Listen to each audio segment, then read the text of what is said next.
Hare Krishna. KC టాక్స్‌కి స్వాగతం. నేను లక్ష్మి. ముందు భాగంలో దశరథ మహారాజుకి అనేకమైన దుశ్శకునాలొస్తాయి. అందువల్ల ఆయన అతి త్వరగా రామునికి పట్టాభిషేకం చేయాలని అనుకున్న తక్షణమే పుష్య ముహూర్తంలో రామునికి పట్టాభిషేకం చేయాలని ప్రకటిస్తారు. ఈ విషయం విన్న అయోధ్యానగర ప్రజలందరూ అమిత ఆనందంతోటి కోలాహలంగా ఎన్నో రకాల ఉత్సవాలు, సంబరాలు జరుపుకుంటూ ఉంటారు. ఆ సంబరాలను చూసిన కైకేయి దాసి అయినటువంటి మంధర ఓర్వలేక కైకేయి దగ్గరికి వచ్చి, హర్షం కిం ఇదమస్థానే కృతవచ్చసి బాలిసే శోకసాగర మధ్యస్థం ఆత్మానం నా వబుధ్యసే. ఓ మూర్ఖురాల, దుఃఖింపవలసిన సమయంలో కూడా సంతోషిస్తున్నావేలా?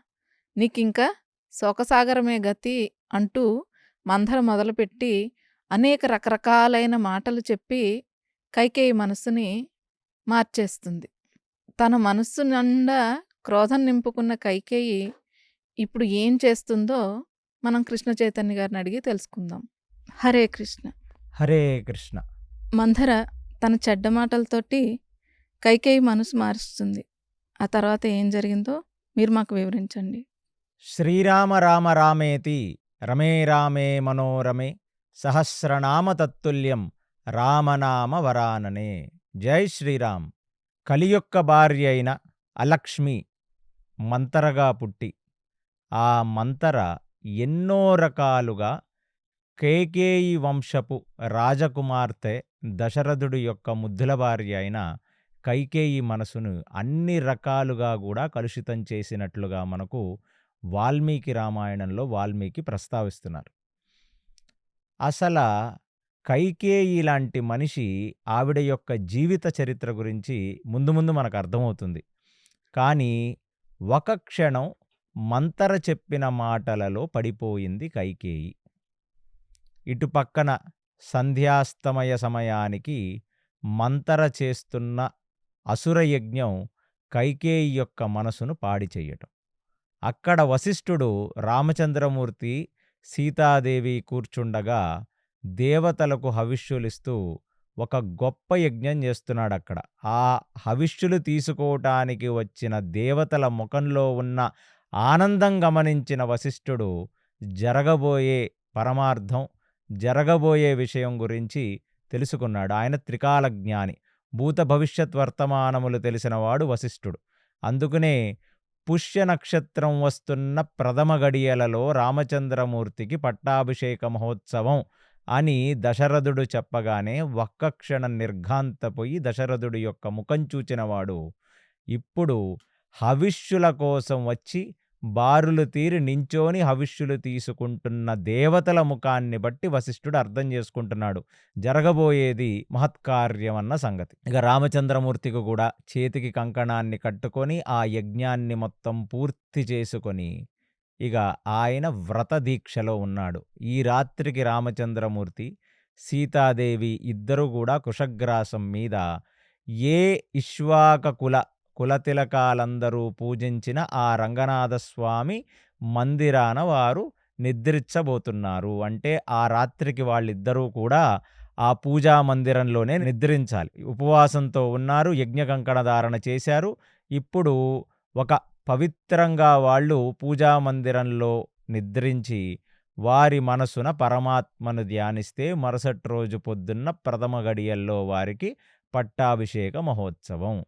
ఇది అయిపోయిన తర్వాత అక్కడ నుంచి యజ్ఞాన్ని పూర్తి చేసుకున్న వశిష్ఠుడు ఉండే చోటుకు ఆయన వెళ్ళిపోయాడు. ఇటువైపు సంధ్యాస్తమయ సమయంలో ఎన్నో మాటలు మాట్లాడింది మంతర. ఆ మంతర ఒక మూల కూర్చొని ఉంది రాజమందిరంలో. కైకేయి నెత్తిమీద చెయ్యి వేసుకొని దీర్ఘంగా ఆలోచనలోకి జారుకుంది. తనకు ఏదీ కూడా నమ్మశక్యంగా లేదు. కానీ పిచ్చి కైకేయి తన కొడుకైన భరతుడి యొక్క మరణం గురించి పరిపరి విధాలుగా చింతిస్తూ పరిపరి విధాలుగా ఆవేదన చెందుతుంది. ఎందుకంటే అన్ని విషయాలలోకి కైకేయి మనసుకు ఎక్కిన పూర్తి విషయం ఏమిటంటే రామచంద్రమూర్తి ఎలాంటి వాడైనా కావచ్చు, కానీ ఒక్కసారి రాజసింహాసనం మీద కూర్చున్న ఏ క్షత్రియుడి మనసులో అయినా స్వార్థం పెరగవచ్చు. అందుకనే మంతర చెప్పింది. ఇప్పుడు వరకు తెలిసిన రాముడు వేరు, ఇక పైన పట్టాభిషిక్తుడై కూర్చున్న రాముడి యొక్క ఆలోచనా విధానం వేరు. అది మొదటి పాయింట్. 2, తన పక్కన ఉన్న భరతుడు తనకంటే కూడా వరుసలో తర్వాత ఉన్నవాడు భరతుడు.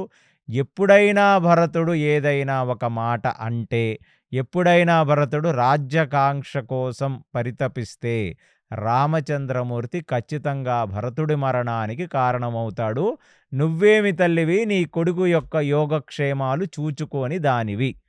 ఈ మాటకు పడిపోయింది, ఆలోచిస్తుంది. ఇక చివరాఖరిసారిగా కన్నెర్ర చేసి మంతరనడిగింది, ఖచ్చితంగా ఇలాంటిది ఒకటి జరుగుతుందని అనిపిస్తుందా నీకు అని. మంతర కుండబద్దలగొట్టి చెప్పేసింది, పట్టాభిషేక మహోత్సవం జరిగిన మరుసట రోజు నుంచి భరతుడికి ప్రాణహాని ఖచ్చితంగా ఉంటుంది.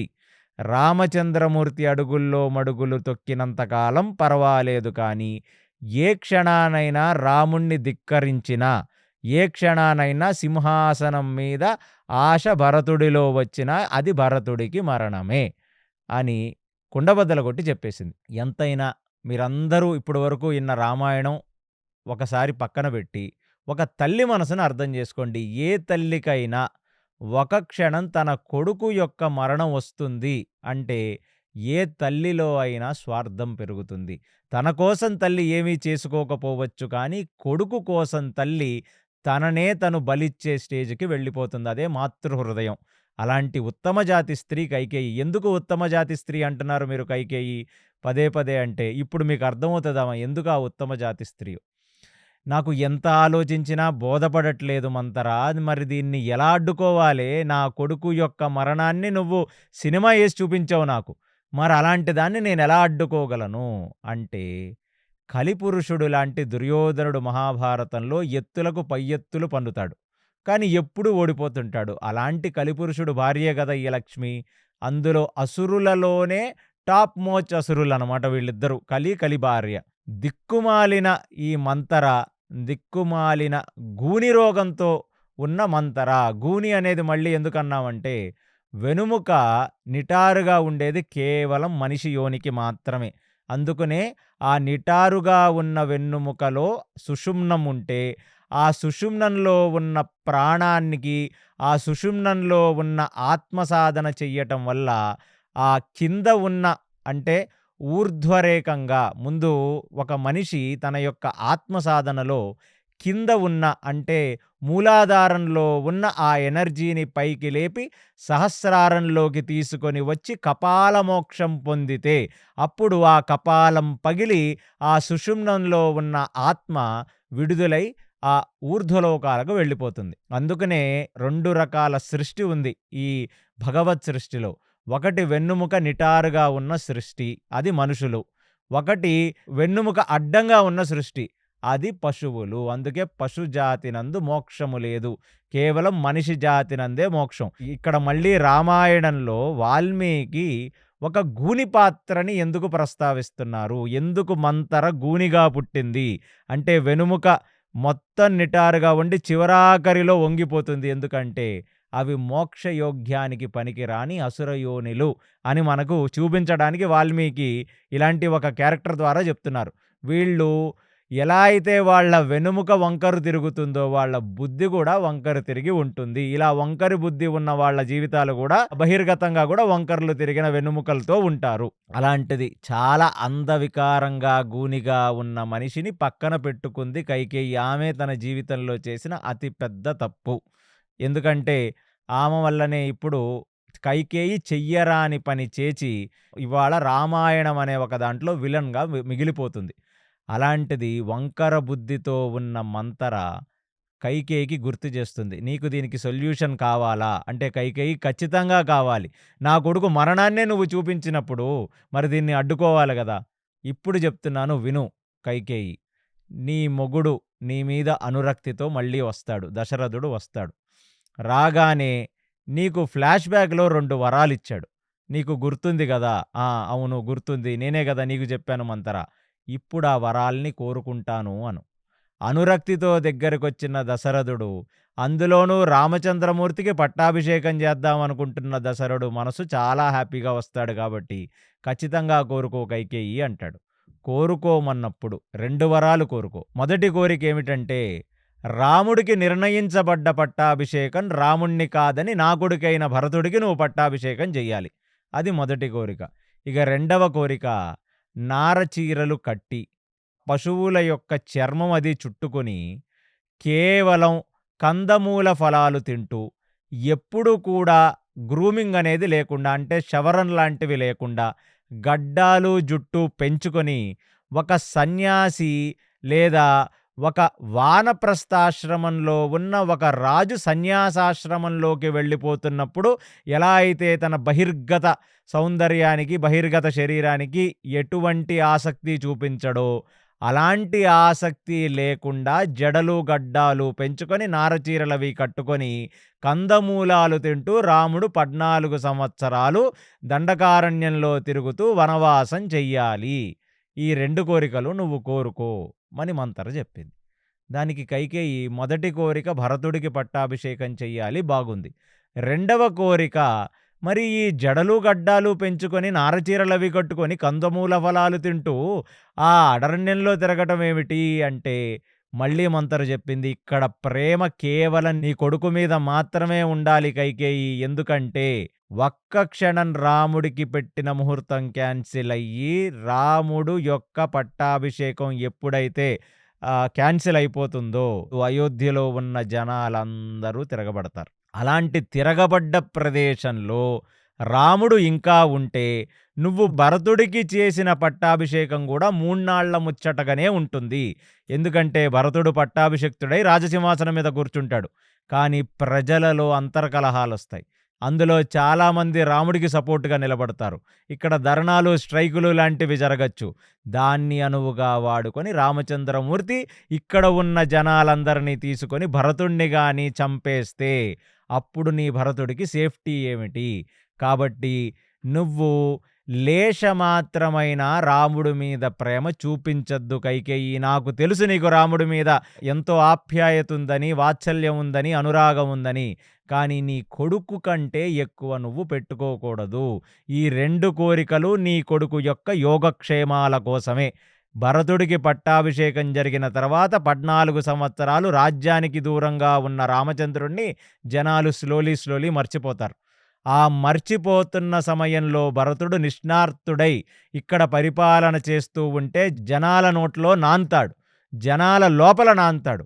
జనాలు స్లోలీ భరతుణ్ణి రాజుగా వాళ్ళు స్వీకరించటానికి అలవాటు పడతారు. అలా అలవాటు పడి రాజ్యంలో ఉన్న అన్ని ధర్మాలు ఆచరిస్తూ, జనుల యొక్క యోగక్షేమాలన్నీ చూచుకుంటూ, చాలా నిష్ణార్తుడుగా ఎదిగిన భరతుడు ఒక 10-15 సంవత్సరాలు పట్టచ్చు ఎదగటానికి. అప్పుడు రామచంద్రమూర్తి ఆ అరణ్యాలలో తిరిగి, జడలు, గడ్డాలు పెంచుకొని, అక్కడ ఉన్న అరణ్యాల్లో ఉన్న తపస్సులతో వాళ్లతో తిరిగి కందమూలాలు తినటం వల్ల ఆయన తన యొక్క క్షత్రియ తేజస్సు కోల్పోయి, ఆయన యొక్క క్షత్రియ వీర్యం కోల్పోయి సాధువులాగా తయారయ్యే అవకాశాలు చాలా ఉన్నాయి. మళ్ళీ తిరిగొచ్చిన రామచంద్రమూర్తికి ఈ పీతాంబర వస్త్రాలు గాని, ఈ హంసతూలికా పాన్పులు గాని, ఈ రాజసింహాసనం మీద గాని ఆయనకు అనురక్తి ఉండదు. Point number 1. 2, ఒకటి ఆయన వైరాగ్యంలోకి వెళ్ళిపోతాడు. 2, ఇక భరతుడిని చూచి కూడా ఎలాంటి ఒక అసూయ కలగదు. జనాలు కూడా రామచంద్రమూర్తిని మర్చిపోతారు. తిరిగి వచ్చిన రామచంద్రమూర్తిలో క్షత్రియ తేజస్సు తగ్గటం వల్ల ఇక భరతుడే ఎల్లప్పటికీ కూడా సింహాసనం మీద అధిష్ఠించి ఉంటాడు. అంటే మనం ఫిజికల్గానే కాదు, రాముణ్ణి మెంటల్గా కూడా కొట్టేస్తున్నాం. రాజ్యంలో ఉంటూ నిరంతరము చక్రవర్తిని చూస్తూ రాజ్యాధికారంలో ఉన్న సమస్త మెళుకవలు గమనిస్తున్న రామచంద్రమూర్తికి ఇప్పుడు ఆశ ఉండొచ్చు. కానీ కందమూలాలు తింటూ ఋషి ఆశ్రమాల్లో తిరుగుతున్న రామచంద్రమూర్తికి వీటి మీద అనురక్తి పోతుంది. కాబట్టి 2 రకాలుగా నీ కొడుకుకి ప్రయోజనం. అందులోనూ రామచంద్రమూర్తిని ఈ రాజ్యంలో ఉన్న ప్రజలు కూడా క్రమేపీ మర్చిపోతారు. తిరిగి వచ్చిన రామచంద్రుడిలో క్షత్రియ తేజస్సు లేకపోవటం చూచి మళ్ళీ రాముడే రాజుగా ఉండాల్సిన అవసరమేమీ లేదు, ఉన్న భరతుడు చాలా బాగా పరిపాలిస్తున్నాడులే అని అనుకుంటారు. కాబట్టి ఇది స్కెచ్ అంది. కైకేయికి చూసింది. పెద్ద స్కెచ్చే.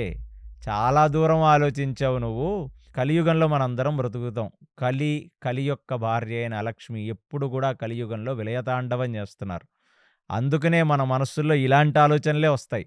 ప్లానింగ్ మాత్రం చాలా గొప్ప ప్లానింగులేస్తాం మనం. కానీ మనకు తెలియందేంటంటే మన బ్రతుకులు చాలా చిన్నవి. భగవంతుడు తలుచుకుంటే దాన్ని ఎలాగన్నా మార్చగలడు. అందుకనే కలియుగంలో ఉన్న ఏకైక ధర్మం ఏమిటంటే సర్వధర్మాన్ పరిత్యజ్య మామేకం శరణం వ్రజ అహం త్వా సర్వపాపేభ్యో మోక్షయిష్యాసి మా శూచః. అందుకనే కలియుగంలో ఉన్న ఇలాంటి జిత్తులు మారిన నక్క తెలివితేటలతో కలి భార్య విస్తృతంగా ప్రవర్తిస్తారు కాబట్టి నిరంతరము హరి యొక్క భజన, హరి యొక్క భక్తి చెయ్యటం వల్ల వీళ్ళ యొక్క లేశమాత్రమైన వీరి స్పర్శ మన మీద పడదు అనేటట్టుగా మనకు పరీక్షితుడు అందుకే మనల్ని ఆశీర్వదించి ఇలాంటి ఒక పరిస్థితి కల్పించాడు. ఎందుకంటే క్షత్రియ వీరులే కలిభార్య యొక్క ఆలోచనలకు, కలిభార్య యొక్క ప్లానింగ్‌కి పడిపోతున్నారు. అది కైకేయి. నా కొడుకనుకుంటున్న కైకేయి ఇప్పుడు కంప్లీట్‌లీ నెగెటివ్ విలన్ లాగా మారిపోయిన క్షణాలవి. ఇప్పుడు ఇంకొక హారం తీసి మంతర మొఖాన కొట్టింది. ఇది పట్టుకుపో, చాలా గొప్ప విషయం జెప్పావు. ఇప్పటినుంచి కథ నేను నడుపుతాను అనగానే ఆ హారాన్ని తీసుకొని భద్రంగా దాచుకొని అక్కడ నుంచి కలిభార్య అయిన అలక్ష్మిగా అక్కడ ఉన్న మంతర వెళ్ళిపోయింది. చెయ్యాల్సిన పెంట పెట్టి వెళ్ళిపోయిందామ. దైత్యులందరూ ఇది చూచి అబ్బా! ఎంత మంచి స్కెచ్ రాయనా! భలే స్కెచ్చేసింది మంతర అని చాలా పొంగిపోతున్నారు. అటువైపు దేవతలు అంతే పొంగిపోతున్నారు కానీ బయటికి చూపించట్లేదు. ఇది పైలోకాల్లో, కింద లోకాల్లో జరుగుతున్న విషయం. భూలోకంలో జరుగుతున్న విషయం ఏమిటంటే అక్కడికి దశరథుడొచ్చాడు. ప్రతి రాత్రి సంధ్యా సమయం తర్వాత దశరథుడు కైకేయి దగ్గరికే వస్తాడు. కైకేయి దగ్గరే ఆయన నిద్రిస్తాడు. కైకేయి అంటే విపరీతమైన అనురక్తి దశరథుడికి. ఇది వాల్మీకి రామాయణం మల్టిపుల్ డైమెన్షన్స్ నుంచి చెప్తుంది. కైకేయి అంటే దశరథుడికి విపరీతమైన అనురక్తి. ఇప్పుడు ఎంత ఆనందంగొచ్చాడో దశరథుడు. ఎందుకంటే తన ఇన్ని సంవత్సరాలుగా కౌశల రాజ్య భారాన్ని మోస్తూ వచ్చాడు. 60,000 పైచిలుకు జీవితం. ఆయన ఎన్నో యుద్ధాలు చేశాడు. ఎన్నో ధర్మ సూక్ష్మాలు తెలుసుకొని బ్రతికాడు. రాజ్యభారాన్ని భరిస్తూ వచ్చాడు. ఇక రేపటి నుంచి తన కుడి భుజంగా మారిపోతాడు రామచంద్రమూర్తి. రామచంద్రమూర్తి స్లోలీ యువరాజు పట్టాభిషిక్తుడై రాజధర్మాన్ని చేతిలో తీసుకొని చక్రవర్తిగా ఆయన కోశల రాజ్యాన్ని ఏలబోతున్నాడు. ఇది నాకింక రిటైర్మెంట్. ఈ ఒక్క రాత్రే నేను చక్రవర్తిగా నిద్రిస్తాను కైకేయి పక్కన. రేపొద్దున్నుంచి చూచుకోవటానికి నా కొడుకున్నాడు అనే ఒక ఆనందభరితమైన స్థితిలో దశరథుడు కైకేయి యొక్క అంతఃపురానికి వచ్చాడు. కైకేయి అని పిలిచాడు. ఎక్కడా కైకేయి కనపడలేదు. అక్కడ ఉన్న కొందరు చిలికెత్తెలు కైకేయి శోకసంద్రంలో మునిగి విపరీతమైన శోకంతో ఉంది. అందుకనే శోకంగా ఉన్న వాళ్ళని వేరే ఒక గదిలో పుట్టేవారంట అప్పుడు. అది ఒక శోకంగా ఉన్న వాళ్ళు డిప్రెసివ్ రూమ్. సో, డిప్రెషన్ వచ్చినప్పుడు ఆ రూమ్‌లో కూర్చొని అక్కడ ఏదో మ్యూజిక్కులు అవి విని అక్కడ ఏమైనా మంచి బ్యూటిఫుల్ సీన్స్ కనపడితే అందులోంచి చూడటానికి ఆమె శోకంగా ఉండి ఆ శోకగృహమునందు ఉంది అని చెప్పారు. దశరథుడికి అలవాటే. కైకేయి యొక్క కలకలు తీర్చడం అనేది దశరథుడికి అలవాటే. ఓహో! ఏదో జరుగుంటుంది. చిన్న విషయం ఏదో జరుగుంటుంది. ఎవరో ఏదో ఒక మాట అనుంటారు. లేకపోతే తనకేదో నచ్చి ఉండదు. అందుకే ఈ శోకగృహమునందు కూర్చుందని ఆ శోకగృహం లోపలికి వెళ్ళాడు దశరథుడు.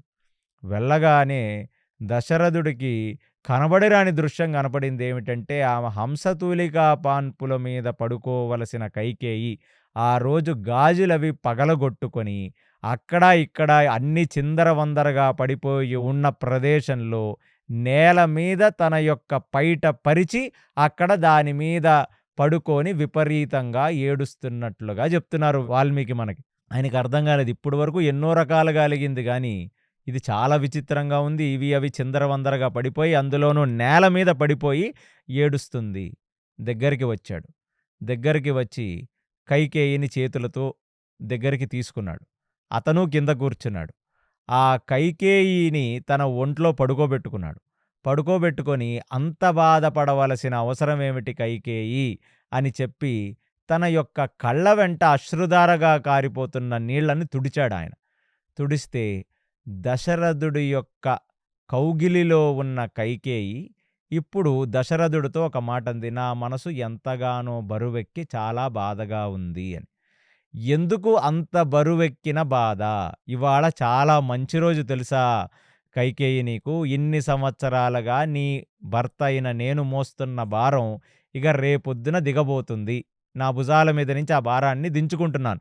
ఎందుకంటే చాలా బరువెక్కిపోయిందమ్మా ఈ రాజ్యభారం. రేపు రామచంద్రమూర్తికి నేను పట్టాభిషేకం చేస్తున్నాను. ఇక ఇన్ని సంవత్సరాలు నా పక్కన కూర్చున్న రామచంద్రుడు ఇప్పుడు పూర్తి బాధ్యతను తీసుకొని కౌశల నగరాన్ని పరిపాలిస్తూ ఉంటే ఇక మనం రిటైర్ అయిపోవచ్చు. రిటైర్ అయిన తర్వాత ఇప్పుడు కేవలం రాత్రి మాత్రమే నీ అంతఃపురానికి వస్తున్నాను. పగలు రాత్రి కలిపి మనం ఉద్యానవనాల్లో వివరించవచ్చు. మనకు బోల్డంత రిటైర్మెంట్ టైం దొరికింది అని చెప్పాడు. ఆ మాట విని కైకేయి చాలా ఆనందపడుతుంది అని భ్రమపడుతున్నాడు దశరథుడు. అది విన్న కైకేయి అసల ఏడుపు ఆపనిదై ఇంకా ఆయనను ఆలింగనం చేసుకొని ఏడవటం మొదలుపెట్టింది. ఎందుకమ్మా నీకు ఇంత బాధ కలిగింది? నీ బాధకు కలిగిన కారణమేమిటో నాకు చెప్పవలసినది అని అడిగాడు. ఆయన కూడా షాక్‌లో ఉన్నాడు. ఇలాంటి ఒక వార్త, రామచంద్రమూర్తికి పట్టాభిషేకం చేస్తున్నాను, నా భర్త యొక్క రాజధర్మం అనే పెద్ద బాధ్యత నుంచి నేను తొలగుతున్నానని వినగానే కైకేయి ఎగిరి గంతేస్తదనుకున్నాడు. కానీ అలా జరగలేదు. ఇప్పుడు కైకేయిని చూచి చాలా విచిత్రంగా, ఎందుకంటే ఆయనకు అర్థం కాలేదు అసలు ఈ శోకానికి అర్థమేమిటో. ఒక సస్పెన్స్ మోడ్‌లో కైకేయి మొఖాన్ని చూచి అడుగుతున్నాడు, ఏమిటి నీకు కలిగిన అంత బాధ? ఎప్పుడో నాకొక 2 వరాలిచ్చారు మీరు దశరథా, మీకు అవి గుర్తున్నాయా అని కైకేయి అడిగింది. నాకెందుకు గుర్తులేదమ్మా, నువ్వు నా ప్రాణాలు కాపాడిన దానివి. నాకింకా అది తలుచుకుంటే ఇప్పటికీ రోమాంచగలుగుతుంది నాకు. ఖచ్చితంగా నీ వల్లనే నేను బ్రతికి బట్టగట్టాను. నీ వల్లనే నేను చక్రవర్తి సింహాసనాన్ని ఇన్ని రోజులు అధిరోహించి ఏలాను. నీ వల్లనే బ్రతికాను. కాబట్టి ఖచ్చితంగా నీకు ఇవ్వాల్సిన 2 వరాలు నాకు గుర్తున్నాయి అని చెప్తూ దశరథుడు ఫ్లాష్ బ్యాక్‌లోకి జారుకుంటున్నాడు. ఏమి జరిగిందంటే, పూర్వం దక్షిణ భాగాన, అంటే ఇది కౌశల నగరం. కౌశల నగరం అనేది ఇవాళ యూపీలో ఉన్న అయోధ్య. ఆ అయోధ్యకి దక్షిణ భాగం అంటే ఈ దండకారణ్యం అంతా కూడా దక్షిణం. అప్పుడు దక్షిణం అంటే ఏమిటంటే మహారాష్ట్ర కింద తెలంగాణ, ఆంధ్రప్రదేశ్, కర్ణాటక, తమిళనాడు, కేరళ మొత్తం కూడా దక్షిణ భాగం. అలాంటి దక్షిణ భాగంలో ఒక గొప్ప అసురుడు ఉండేవాడు. వాడి పేరు సంభార అనే ఒక అసురుడు. వాడికి ఇంకొక పేరు తుమిధ్వజ. వీడు దక్షిణంలో వైజయంతి అనే ఒక గొప్ప క్యాపిటల్ని ఏర్పరచుకొని ఎన్నో రకాలుగా, అంటే లంక ఎంత అద్భుతంగా ఉందో ఆ లంక అంత అద్భుతం కాకపోయినా దానికంటే ఇంచుమించు అలాంటి ఒక నగరాన్ని ఏర్పరచుకొని ఆ అసురుడు ఎన్నో దుష్ట కార్యక్రమాలు దక్షిణాద చేస్తున్న కాలం అది. అలాంటి ఒక అసురుడు ఏ యోగి గాని, ఏ ముని గాని, ఏ తపస్వి గాని, ఏ ఆశ్రమంలో ఏ యజ్ఞం జరిగినా ఆ యజ్ఞాన్ని చెయ్యనీయకుండా దాన్ని అడ్డుకోవటమే కాకుండా సాధు పురుషులను, అక్కడ తేజస్సుతో ఉన్న మునులను, సాధ్వులని అందరినీ బాధ పెడుతూ ఉండేవాడు. వాడికి బ్రహ్మ దగ్గర నుంచి చిత్ర విచిత్రమైన ఒక గొప్ప వరాలన్నీ ఉండేవి.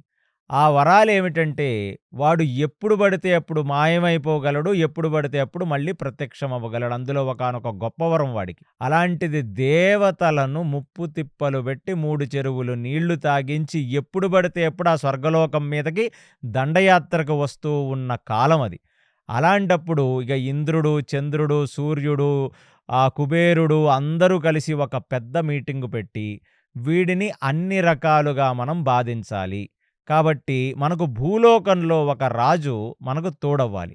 అలాంటిది ఉత్తర భారతంలో ఉన్న కోశల నగరాన్ని ఏలుతున్న ఇక్ష్వాకు కులంలో పుట్టిన దశరథుడు మొత్తం ఉత్తర భారతాన్ని తన కంట్రోల్లో తీసుకొని పరిపాలిస్తున్నాడు. కాబట్టి వాళ్లకు ఫస్ట్ దశరథుడికి సాంబరకు ఒక యుద్ధం మనం ప్రకటించాలి. అలాంటప్పుడు భూమి మీద యుద్ధం దీర్ఘంగా జరుగుతున్న కాలంలో అప్పుడు మనందరం కూడా మన వాహనాల్లో గాల్లోంచి ఈ సాంబర మీదకి, వైజయంతి మీదకి అటాక్ కింద వెళితే ఆ స్ట్రాటజీ చాలా గొప్పగా ఫలిస్తుంది. అప్పుడు మాత్రమే మనం సాంబరని సంహరించగలం అనే ఒక ప్లాన్ ఇంద్రుడు వేసి దశరథుడి దగ్గరికి వచ్చి దశరథుడిని అడిగాడు, ఏమని అంటే, "నాయనా సాంబర వల్ల మేము దేవతలం ఎన్నో రకాలుగా బాధింపబడుతున్నాం. ప్రతిసారి స్వర్గానికి వస్తాడు యుద్ధం చేయటానికి. అదే కాకుండా మాకు ఇవ్వవలసిన హవిర్భాగాలు గూడా మాకు చెందనివ్వకుండా భూలోకంలో ఉన్న ఋషులను, మునులను అన్ని రకాలుగా ఆయన నాశనం చేస్తున్నాడు. కాబట్టి కేవలం దేవతలు ఒక్కళ్ళే వాడి మీద యుద్ధం చేసి గెలవలేరు. నువ్వు భూమి మీద నుంచి నువ్వు యుద్ధం చేస్తే, అంటే ల్యాండ్ మీద నువ్వు యుద్ధం చేస్తే, గాలి మీద నుంచి స్పేస్ నుంచి మేము యుద్ధం చేస్తాం. అప్పుడు మనం ఈ సాంబరును నిగ్రహించవచ్చు" అని చెప్తున్నాడు. అప్పుడు ఇంద్రుడు చెప్పిన ఈ మాటని అర్థం చేసుకొని సాక్షాత్తు ఇంద్రుడే వచ్చి దశరథుడిని కోరాడు ఒక హెల్ప్. ఇలాంటి ఒక హెల్ప్ నువ్వు చెయ్యవలసినదని. ఇలాంటిది యావత్ పురాణాల్లో ఎప్పుడూ జరగలేదు ఇలాంటి ఒక కథ. ఎప్పుడూ దేవతలు వచ్చి భూమండలంలో బ్రతుకుతున్న మనుషులను హెల్ప్ అడగటం అనేది త్రేతాయుగంలో రామాయణం జరుగుతున్న కాలంలో ఉన్న క్లాసిక్ ఎగ్జాంపుల్ ఇది. అలాంటిది దశరథుడి దగ్గర చాలా సైన్యం ఉంది. దశరథుడి దగ్గర ఎన్నో రకాల సామంతరాజులున్నారు. చాలా గొప్ప గొప్ప రాజ్యాలు దశరథుడి దగ్గర ఉన్నాయి. ఆయన కన్ను కైకేయ రాజ్యం మీద పడింది. ఎందుకంటే కైకేయ రాజ్యం అంటే ఇవాళ ప్రస్తుతం ఉన్న Punjab, north west Punjab, Sindh and Pakistan రీజనే ఈ కైకేయ రాజ్యం. అలాంటి రాజ్యంలో మనుషులు చాలా బలిష్టంగా ఉంటారంట. అక్కడ మగవాళ్ళు, ఆడవాళ్ళు ఇద్దరు కూడా చాలా బలిష్టంగా ఉంటారు. ఇది త్రేతాయుగంలో అక్కడ ఒక రాజు, ఆ రాజు పేరు అశ్వపతి. ఆ రాజుకు 7 కొడుకులు, ఒకటే కూతురు. ఆ 7 కొడుకుల్లో పెద్దవాడు యుధాజిత్, ఎవరైతే భరతుణ్ణి తీసుకువెళ్ళాడో. తర్వాత ఇంకొక 6 కొడుకులు. అది కాకుండా ఉన్న ఏకైక చెల్లెలు ఎవరంటే ఆవిడే ఈ కైకేయి. దశరథుడు ఆలోచించాడు. ఏమిటంటే ఇవాల్టికి పంజాబ్, హర్యానాలో ఉన్న మగవాళ్ళు గాని, ఆడవాళ్ళు గాని శారీరకంగా చాలా బలిష్టంగా ఉంటారు. ఈ రామాయణ కాలంలో కూడా ఈ ప్రస్తావన ఉంది. అదే కాకుండా అక్కడ ఉన్న గుర్రాలు, అక్కడ ఉన్న గజాలు, అక్కడ మనుషులకు తెలిసినన్ని ఆ అస్త్రశస్త్ర శక్తులు కూడా చాలా గొప్పగా ఉండేవట. సో దశరథుడు స్వకార్యం, స్వామి కార్యంలాగా 2 ఆలోచించాడు. ఏమిటంటే ఆ రాజ్యం వాళ్ళ హెల్ప్ మనకు కావాలి. ప్లస్ ఆ రాజ్యంతో మనం సంబంధాలు పెట్టుకోవాలి. అలా పెట్టుకోవాలి అంటే ఒకటి మన పిల్లలనైనా ఆ రాజ్యానికి ఇవ్వాలి, లేదా ఆ రాజ్యంలో ఉన్న వాళ్ళనైనా మనం పెళ్లి చేసుకోవాలని చెప్పి కైకేయ రాజ్యాధిపతి అయిన అశ్వపతి దగ్గరికి వెళ్ళి, అశ్వపతి నాకు ఎంతకాలమైనా పిల్లలు పుట్టలేదయ్యా. నాకిద్దరున్నారు భార్యలు. ఒకళ్ళు కౌసల్య, ఒకళ్ళు సుమిత్ర. వీళ్ళిద్దరి యందు కూడా నేను ఎన్నో రకాల వ్రతాలు చేశాను, నోములు చేశాను, కానీ పిల్లలు పుట్టలేదు. మీ యొక్క గొప్పతనం విన్నాం. మీ పూర్వీకుల గొప్పతనం విన్నాం. ఇక్కడ ఉన్న ఆడవాళ్ల యొక్క శారీరక దృఢత్వం గురించి విన్నాం. కాబట్టి ఖచ్చితంగా నీకొక కూతురుంది. ఆ కూతురు పేరు కైకేయి అని మేము విన్నాం. చాలా అపురూప సౌందర్యవతి, గుణవతి అని విన్నాం. ఈ కైకేయిని నాకిచ్చి పెళ్లి చేయటం వల్ల 2 ప్రయోజనాలు జరుగుతాయి. నాకు మంచి కింగ్డమ్ ఉంది. యూపీ, బీహార్ దగ్గర నుంచి బంగాల్, నార్త్ ఈస్టర్న్ టెరిటరీస్ అన్నీ నేను పరిపాలిస్తున్నాను. నార్త్ వెస్ట్రన్ టెరిటరీస్ అన్నీ నువ్వు పరిపాలిస్తున్నావు, నీ కైకేయి. దానివల్ల మనిద్దరు రాజకుటుంబాలు కలుస్తాయి. మనం ఇంకా చాలా బాగా ధర్మాన్ని నిలబెట్టవచ్చు. కాబట్టి నీ కూతుర్నిచ్చి నాకు పెళ్లి చేయవలసినది అని కైకేయి రాజును అడిగాడు. అడగగానే కైకేయి రాజు ఏమి చెప్పగానే ఎగిరి గంతేసేం ఒప్పుకోలేదు. ఎందుకంటే కైకేయ రాజైన అశ్వపతి కంటే కొన్ని సంవత్సరాలు చిన్నవాడు ఈ దశరథుడు. అందులోనూ కైకేయ రాజుకి విచిత్రమైన శక్తులున్నాయి. ఆయనకి చాలా పెద్ద ఒక గొప్ప శక్తి ఉందంట. ఏమిటంటే పక్షులు గాని, మృగాలు గాని ఏమైనా ఒకళ్ళతో ఒకళ్ళు మాట్లాడుకున్నా, ఇంటరాక్ట్ అయినా వాళ్ళేమనుకుంటున్నాయి అనేది ఈయనకు అర్థం చేసుకునే ఒక గొప్ప వరము, శక్తి ఉంది.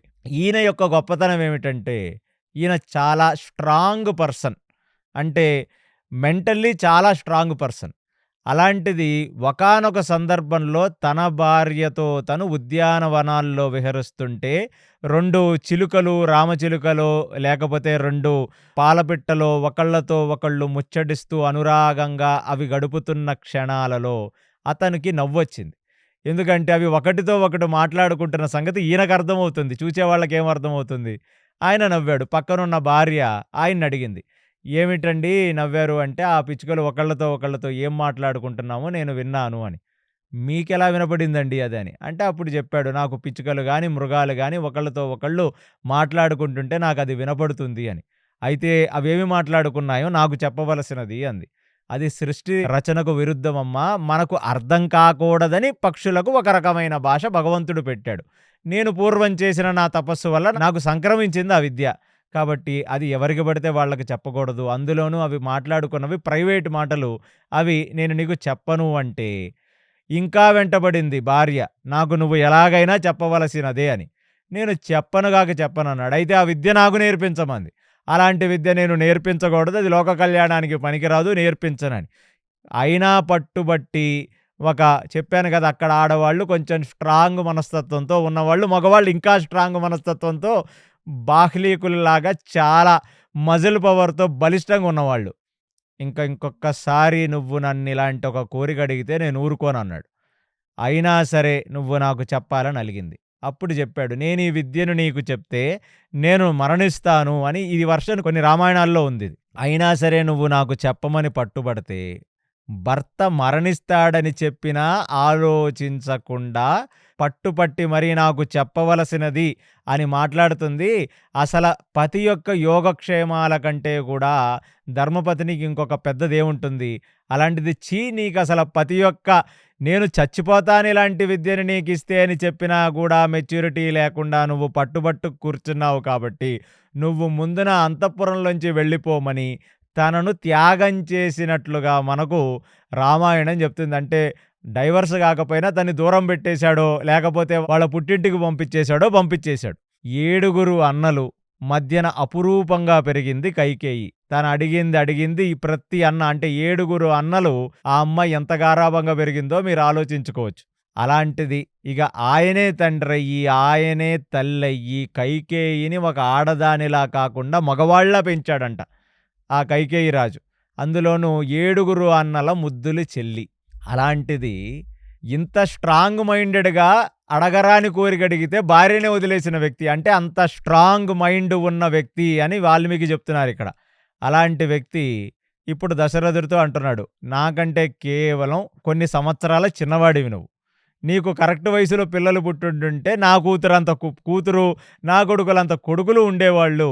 అలాంటిది నువ్వు నా కూతురుని అడుగుతున్నావా అని అడిగితే దశరథుడు చెప్పాడు, అందులో తప్పేముంది? ఇక్ష్వాకు కులం చాలా గొప్ప కులం. ఆ కులానికి కులబీజాలే లేరు. నాతో నా వంశం అంతం కాకూడదు గదా! నాకు నీ యొక్క గొప్పతనం తెలుసు. కైకేయి రాజ్య పూర్వీకుల గురించి తెలుసు. అంతకంటే మహోత్కృష్టమైన వంశం గదా మాది.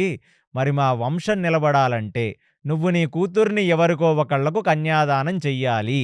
కన్యాదానం ఎందుకు చేస్తాం? కన్యాదానం ఎందుకంత ఇంపార్టెంట్ అంటే, ఒక ఆడదాన్ని కని అన్ని సంస్కారములు ఇచ్చి పెంచి ఆ అమ్మాయి మన కులానికి ఏ రకంగా పనికి రాకుండా కేవలం పరుల యొక్క వంశాన్ని పైకి తీసుకువచ్చే ఒక మహోత్కృష్టమైన జన్మ ఆడజన్మ. అందుకనే కొడుకులు పుట్టినా పుట్టకపోయినా ఒక వ్యక్తి ఒక ఆడపిల్లని కని కన్యాదానం చేయటం వల్ల వాడికి ఊర్ధ్వలోకాలొస్తాయని చెప్పి శాస్త్రం చెప్తుంది. ఎవరికో ఆ కన్యాదానం చేసే బదులు నాకే కన్యాదానం చేస్తే నీకు పుణ్యం పురుషార్థం. ఎందుకంటే భగీరథుడు, హరిశ్చంద్రుడు లాంటి గొప్ప గొప్ప వాళ్ళు పుట్టిన వంశాలు మావి. మీకు తెలియంది కాదు. సగరుడు లాంటి వ్యక్తి వచ్చిన వంశం మాది. కాబట్టి ఇలాంటి ఒక వంశాన్ని నిలబెట్టిన పుణ్యం, ఆ పుణ్యం నీ కూతురికి గూడా ఉంటుంది. ఒక నిమిషం ఆలోచించవలసినది కైకేయ అన్నాడు దశరథుడు. కైకేయి రాజు కూడా గాలిలో చూచాడు. ఒక రకంగా కూతురు జీవితం బాగుంటుంది. ఎందుకంటే ఉన్న క్షత్రియ కుటుంబాల్లో ఖచ్చితంగా దశరథుడు యొక్క కౌసల రాజ్యం చాలా అద్భుతమైన రాజ్యమే. కానీ తనకంటే వయసులో పెద్దవాడు. అదొక్కటి కొంచెం. అప్పుడు దశరథుడిని అడిగాడు, మరి నా కూతుర్నిస్తే సరిగ్గా చూసుకుంటావా అని. దానికి దశరథుడు ఇప్పుడిస్తున్న మాటేమిటంటే, అపురూపంగా చూచుకుంటాను. ఎందుకంటే వయసులో చిన్న ఆవిడ. తను గారాబంగా పెరిగొస్తుంది. మరి గారాబంగా పెరిగొచ్చిన అమ్మాయి సరదాలన్నీ తండ్రే గదా తీర్చాలి. కాబట్టి 60, 70 ఏళ్ళు అంటే అర్థం కావటం కోసం చెప్తున్నాను. అప్పుడు దశరథుడికి 60,000 సంవత్సరాలు. అంటే 60, 70 ఏళ్ల ముసలివాడిలా కాకుండా ఆ అమ్మాయి యొక్క మైండ్‌కి మ్యాచ్ అయ్యే ఒక యవ్వనుడుగా మారి నేను ఆ అమ్మాయి బాగుగోగులు, ఇష్ట సుఖాలన్నీ చూచుకుంటాను అని మాటిచ్చాడు. బానే ఉంది. క్షత్రియ తేజస్సు గల్లవాడు దశరథుడు. మామూలు వ్యక్తి కాదతను. కాబట్టి చెప్పిన మాట నిలబెట్టుకుంటాడు. ఇప్పుడు రెండవ ప్రశ్న అడుగుతున్నాడు కైకేయి రాజు. మరి నీకు ఆల్రెడీ పట్టపు స్త్రీ ఉంది కౌసల్య.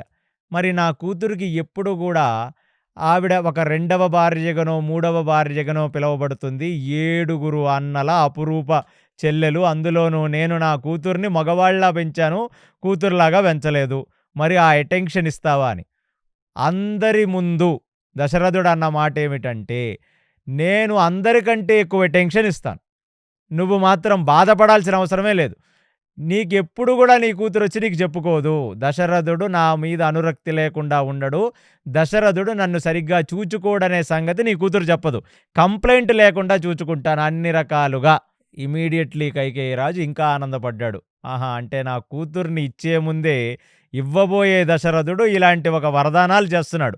3 ఒకవేళ నా కూతురికి కొడుకు పుట్టినా వాడెప్పుడూ రాజ్యాధికారంలోకి రాలేడు గదా! వాడెప్పుడూ ఒక పెద్ద చక్రవర్తో, రారాజో కాలేడు గదా! ఎందుకంటే నీకు ఆల్రెడీ పట్టపు స్త్రీ ఉంది కౌసల్య. దాని తర్వాత ఇంకొక భార్య ఉంది సుమిత్ర. మరి నువ్వు అన్యోన్యంగా చూచుకుంటావు, సుఖంగా చూచుకుంటావు, అటెన్షన్ ఇస్తావు, అంతా బాగే ఉంది. అందరూ మర్యాదగా చూచుకుంటారు. మరి నెక్స్ట్ వచ్చే సంతానం, తనకు పుట్టే పిల్లలు ఎప్పుడు ప్రయోజకులు గారు గదా! తనకు పుట్టబోయే పిల్లలు ఎప్పుడు గూడా రాజ్యాధికారం తీసుకోరు గదా అన్నాడు. ఇక్కడ రామాయణం మొత్తం మీద వచ్చిన అతి పెద్ద చిక్కు, ఇవ్వరాని మాట దశరథుడు ఇచ్చి ఇరుక్కున్నది ఇది. ఇది అసలు మెయిన్ పాయింట్. అక్కడ నువ్వు అడిగే ప్రశ్నకు లాజిక్కే లేదు. నాకే పిల్లలుంటే 60 ఏళ్లకొచ్చి నీ కూతుర్ని అడుగుతానా నేను? నా భార్యలకు పిల్లలు పుట్టలేదు. ఎన్నో రకాల హోమాలు, యజ్ఞాలు అన్నీ చేశాము. అన్నీ ట్రై చేసిన తర్వాత పుట్టలేదనే కదా వచ్చి. నీ కైకేయి రాజ్యంలో ఉన్న ఆడవాళ్ళు చాలా బలిష్టంగా, చాలా దృఢంగా ఉంటారని చెప్పి, ప్లస్ మీ పూర్వీకుల చరిత్ర కూడా బాగుందని చెప్పి కదా చెయ్యడగడానికి వచ్చావు. కాబట్టి నువ్వు అడిగే క్వశ్చన్‌లో లాజిక్కే లేదు. ముందంటే అన్నావు, నువ్వు ముసలివాడివి సరిగ్గా చూసుకుంటావా? చాలా బాగా చూసుకుంటాను. అటెన్షన్ ఇస్తావా? చాలా బాగా ఇస్తాను. అసలు దీనికి నువ్వు అడగాల్సిన అవసరమే లేదు. నా ముందిద్దరు భార్యలకి పిల్లలు పుట్టట్లేదు కాబట్టి నీ కూతురుతో పిల్లలు పుడితే వాళ్ళకే నేను ఈ రాజ్యాధికారాన్ని ఇస్తాను అని మాటిచ్చేశాడు. కౌశల రాజ్యాధికారాన్ని కైకేయికి పుడుతున్న పిల్లలకే నేనిస్తానని ఒరిజినల్ వాల్మీకి రామాయణంలో చెప్పబడుంది. అంతే. ఇంకేం కావాలి ఒక తండ్రికి? అపురూపంగా చూచుకుంటానన్నాడు, కళ్ళులో పెట్టి చూచుకుంటానన్నాడు, అన్ని రకాల సుఖభోగాలు ఇస్తానన్నాడు, మంచి పొజిషన్ ఇస్తానన్నాడు, అటెన్షన్ ఇస్తానన్నాడు. తనకు పుట్టిన పిల్లవాడికే రాజ్యాన్ని కూడా ఇస్తానన్నాడు. ఈ కథ చూస్తే ఇదే ఒక కథ మహాభారతంలో జరిగింది భీష్ముడి యొక్క ఘట్టంలో. భీష్ముడి యొక్క తండ్రి అయిన శంతనుడు ఆ మత్స్యవతిని పెళ్లి చేసుకోవాలి అని వెళ్ళినప్పుడు మత్స్యవతి తండ్రి ఆ భీష్ముడిని అడిగాడు ఈ క్వశ్చన్. అలాంటిది ఇక్కడ జరిగింది మళ్ళీ దశరథుడు. మరి దశరథుడు ఎందుకండి అపురూపంగా చూచుకుంటాను, కళ్ళలో పెట్టి చూచుకుంటానని చెప్పడం సరిపోదా? ఎందుకు ఇలాంటిది ఇచ్చాడంటే లాజికే కదా. ముందున్న ఇద్దరు భార్యలకు పిల్లలు పుట్టట్లేదు కాబట్టే దశరథుడు పెళ్లి కోసం అని వచ్చాడు ఇక్కడికి. స్త్రీ శరీరం మీద అనురక్తి ఉండి భోగకాంక్ష కోసం వచ్చి అడిగిన వాడు కాదు దశరథుడు. తన పితృరుణం తీర్చుకోవాలంటే తన వంశం నిలబడాలంటే మళ్ళీ చాలా మహోత్కృష్టమైన జెనెటికల్లీ బాగున్న ఈ పంజాబ్ ఏరియాలో ఉన్న అమ్మాయిని తీసుకొచ్చుకోవాలి. ఛాన్సెస్ ఎక్కువ ఉన్నాయి. ఇలాంటి ఒక బ్రీడ్ కొందరు ఆడవాళ్ళని చూడగానే అర్థమవుతుంది అంటారు. మరి లక్షాశాస్త్రం వల్ల మరి ఆయనకేం అర్థమైందో ఆయన ఈ రాజ్యాన్ని ఎంచుకున్నాడు.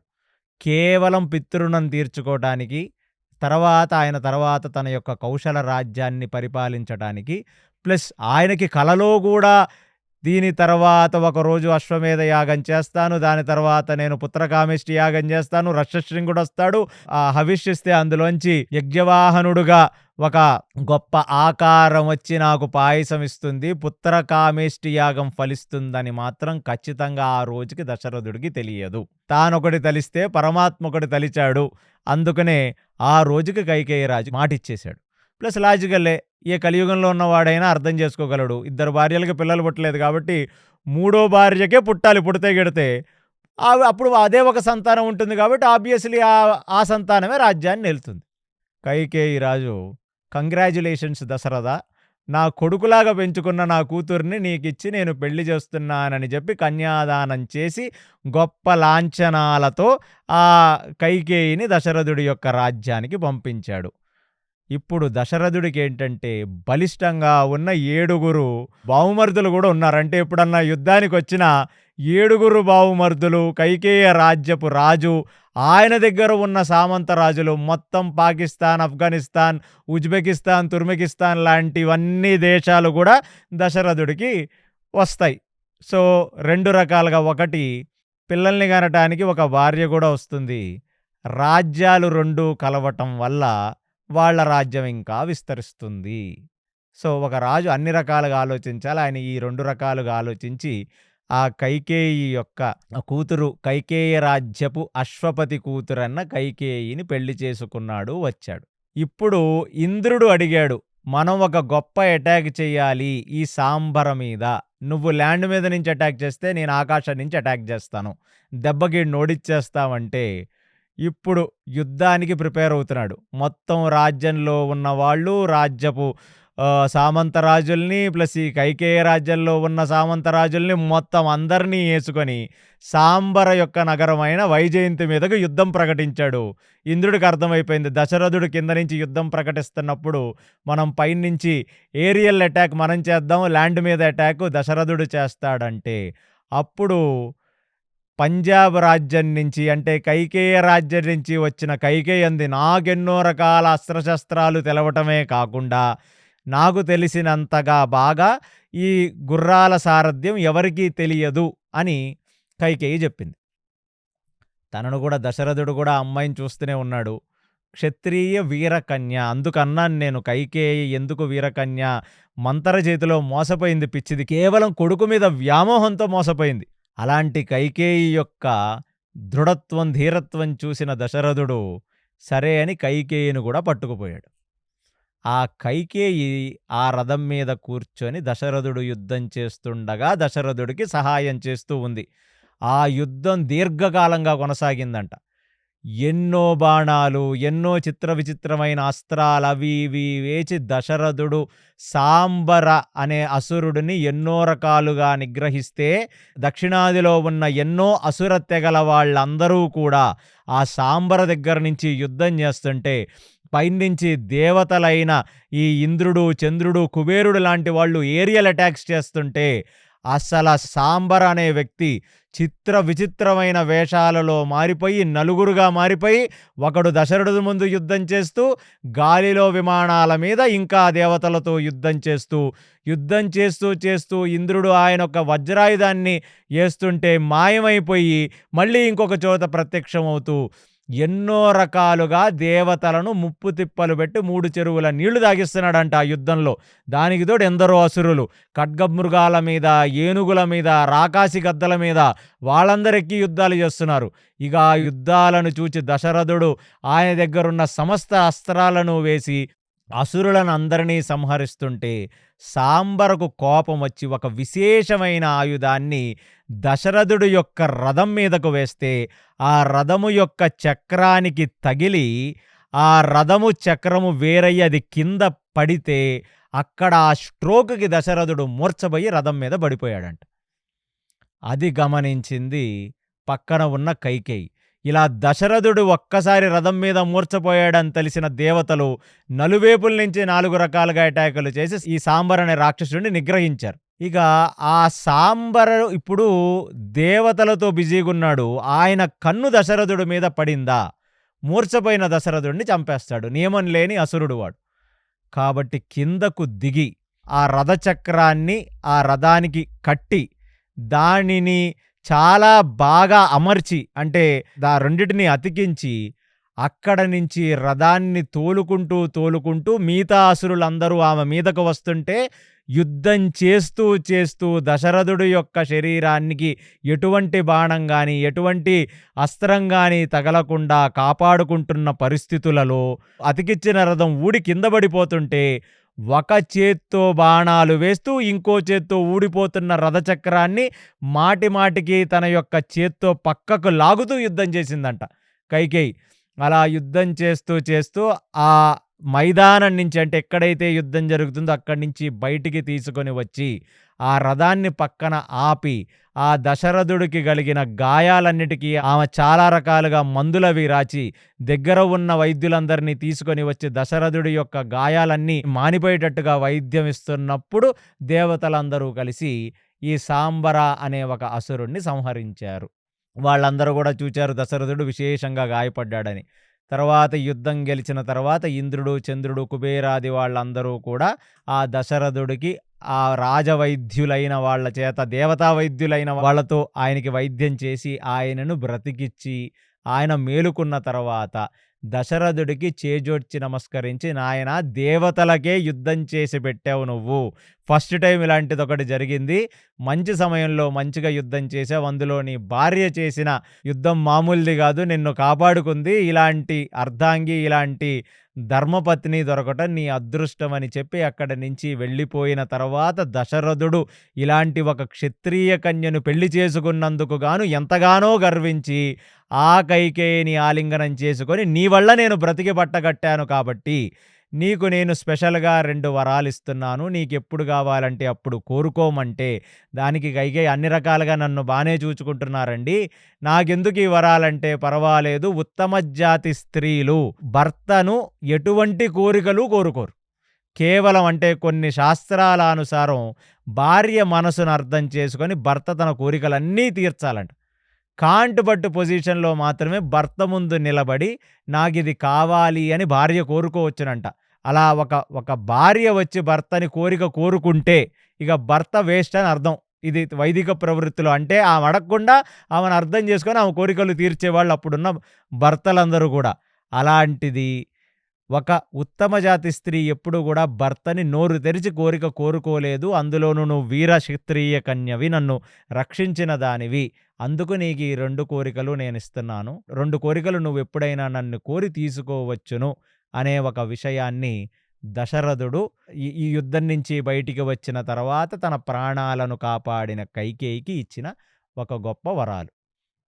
ఆ వరాలు ఆమె ఎప్పుడూ వాడుకోలేదు. ఎందుకంటే అలాంటి అవసరమే రాలేదు. ప్రతి రాత్రి నిత్యం కైకేయి దగ్గరే నిద్రించడానికి వస్తున్నాడు దశరథుడు. అటెన్షన్ ఇస్తున్నాడు, భోగాలు ఇస్తున్నాడు, రత్నాలు, వైడూర్యాలు ఇస్తున్నాడు. ఇంకేం కావాలి? కాబట్టి తన జీవిత కాలంలో ఆ 2 వరాలు వాడుకుంటానని ఆమె ఎప్పుడూ అనుకోలేదు. ఈ స్టోరీ మొత్తం దశరథుడికి ఫ్లాష్ బ్యాక్‌లో మొత్తం వెలిగింది. అలాగనే వాల్మీకి కూడా ఇక్కడ చెప్తున్నారు ఈ స్టోరీ గురించి. అసలు కైకేయిని చూచి అంత గొప్ప యుద్ధం చేసిన దానివి, నన్ను రక్షించిన దానివి, దేవతలే నీ యుద్ధాన్ని చూసి మెచ్చుకున్న వాళ్ళు, అసలు నువ్వు ఎక్కడి నుంచొచ్చావు? ఇలాంటి ఒక గొప్ప పంజాబ్, నార్త్ వెస్ట్రన్ ఇండియా నుంచి వచ్చిన దానివి, నువ్వు ఏడవచ్చావు, నువ్వు క్షత్రియ కన్యవి కాబట్టి ఛీ అని చెప్పి కళ్ళు తుడిచి, ఏం వరాలు కావాలో చెప్పు, నేను తీరుస్తాను అన్నాడు. అంతే. కైకేయి పెద్ద ఆటం బాంబ్ వేసింది దశరథుడి మీద. ఏమిటంటే ఒక్క క్షణం కళ్ళు తుడిచేసుకొని, ఎంత క్షత్రియ కాంతైనా ఆవిడ ఒక ఆడమనిషే, భరతుడి యొక్క మరణం అనేది ఆమె మనసుని కదిచివేసిందట పాపం. అలాంటిది మొదటి కోరిక ఏమిటి అంటే, నా కొడుకైన భరతుడికి రాజ్యపట్టాభిషేకం చెయ్యి. రెండవ కోరిక ఏమిటంటే, గడ్డాలు జుట్టు పెంచుకొని ఆ జటాజూటంతో నార చీరలు కట్టుకొని, నారబట్టలు కట్టుకొని, కందమూలాల ఫలాలు తింటూ 14 సంవత్సరాలు రాముడు వనవాసం చెయ్యవలసినది. ఇవి నువ్వు నాకు తీర్చవలసిన 2 కోరికలు అని చెప్పింది. చెప్పగానే దశరథుడికై వినపడలా. ఆయన అంటే ఫ్లాష్ బ్యాక్‌లోకెళ్ళి, ఈ భార్య వల్ల నా జీవితం నిలబడింది, నా ప్రాణాలు నిలిపిన భార్య. మామూలుగానే తండ్రికి మాటిచ్చినట్టు చాలా ఆప్యాయంగా కళ్ళల్లో పెట్టుకు చూసుకుంటున్నాడు. అడుగుల్లో మడుగులొత్తుతూ చూసుకుంటున్నాడు ఆ భార్యని. అలాంటి భార్య నోటి వెంట ఇలాంటి ఒక కోరిక వస్తుందని ఆయన కల్లో కూడా ఊహించుకోలేదు. ఒకసారి వినరాని ఒక విషయాన్ని వింటే కొన్ని సార్లు అది మనకు అర్థం కాదనమాట. కాబట్టి ఇంకా నవ్వు ముఖంతోనే చూస్తున్నాడు. అంటే ఇది నేను నేరేట్ చేస్తున్నాను ఇలాగా. అక్కడ ఒక నిమిషం, నేను చెప్పింది మీరు వినిపించుకున్నారా? నా కొడుకైన భరతుడికి పట్టాభిషేకం చేసి రాముడిని వనవాసం మీరు పంపించవలసినది. నా కొడుకు పట్టాభిషేకం మొదటి కోరిక, రాముడిని వనవాసం పంపించడం రెండో కోరిక. చెవుల్లోంచి లోపలికి వెళుతున్నాయా అంది. అంతే. ఇప్పటివరకు నవ్వినవాడు షాక్‌తో ముఖం చూస్తున్నాడు. అంటే మీరు సినిమాటిక్‌గా అర్థం చేసుకోవడానికి 'ఫాదర్ డెడ్ స్టార్ట్ ఇమ్మీడియేట్‌లీ' అనే వార్త ఎప్పుడన్నా వింటే అలాగా మనిషి యొక్క ముఖం 4 రకాలుగా పగిలిపోయి సినిమా వాళ్ళు చూపిస్తారు గదా! అలా ఆయనకి మాట రావట్లా. షాక్‌లోకెళ్ళిపోయాడాయన. వెళ్ళిపోతే కైకేయికి ఒక్క నిమిషం మాట లేదు. ఏమిటిది మనిషి ఉలుకు పలుకు లేదు. ఏమైందని జెప్పి ఆయన్ని ఊపింది. ఊపగానే 2 నిమిషాలు పట్టింది ఆయనకి. ఆయన ఏమిన్నాడో అర్థం చేసుకొని తన యొక్క వశంలోకి రావటానికి 2 నిమిషాలు పట్టింది. ఏమన్నావు? భరతుడికి పట్టాభిషేకం అన్నావు. రామచంద్రమూర్తి వనాలు పట్టుకొని పోవటమేమిటి? ఆ రెండో కోరిక దానికి అర్థమేమిటన్నాడు. ఏ మాట మాట్లాడలేదు. నువ్వు నాకు 2 వరాలిచ్చావు. ఆ 2 వరాలు నువ్వు తీర్చవలసినది అంది. అసల దశరథుడికి ఏమి మాట్లాడాలో అర్థం కాదు. అసలు దానికి డైలాగులే లేవు. నెత్తి పట్టుకున్నాడు. లేచాడు. అటు ఇటు తిరిగాడు. ఇప్పుడిప్పుడు డైజెస్ట్ అవుతుంది అసలు ఈమె చేసిన ఈ యాక్టింగు, కింద పట్టం, గాజులు పగలగొట్టుకోవటం, నేల మీద పడుకోవటం ఏమిటిదంతా అని ఏమీ అర్థం కాకుండా ఒక నిమిషం కింద కూర్చున్న కౌసల్య చెయ్యి పట్టుకొని పైకి లేపి, ఆమెని నడిపించుకుంటూ తీసుకొచ్చి ఆ హంసతూలికా పాన్పు మీద కూర్చోబెట్టి, తను ఆమె ఒడిలో తల పెట్టి కంటి వెంట నీళ్లు కారుతుండగా ఆ కైకేయి చేతులతో తన కంటి నీటిని తాను తుడుచుకుంటూ, అసలు ఈ కోరిక అర్థమేమిటి? దీనివల్ల ఎవరికి ప్రయోజనం? దేనికి నువ్విలాంటివి అడిగావు? ఎంత అపురూపంగా చూచుకున్నానే నిన్ను.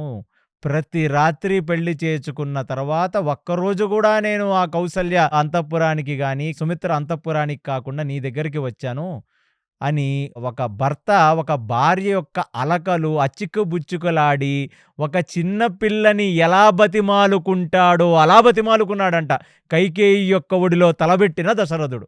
అసలు తన బాధేమిటో కూడా అర్థం కాని దశరథుడు అన్ని అచికబుచ్చుకలాడి ఒళ్ళో పడుకొని ఏడుస్తూ ఆ ఏడుస్తున్నప్పుడు వచ్చిన ఆ అశ్రుధారని కైకేయి చేతులతో తుడుస్తూ ఎన్ని మాటలు మాట్లాడినా కైకేయి మాత్రం వినట్లేదంట.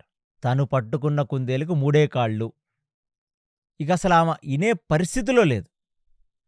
ప్రేమగా మాట్లాడాడు. అచ్చుకుబుచ్చుకలాడాడు.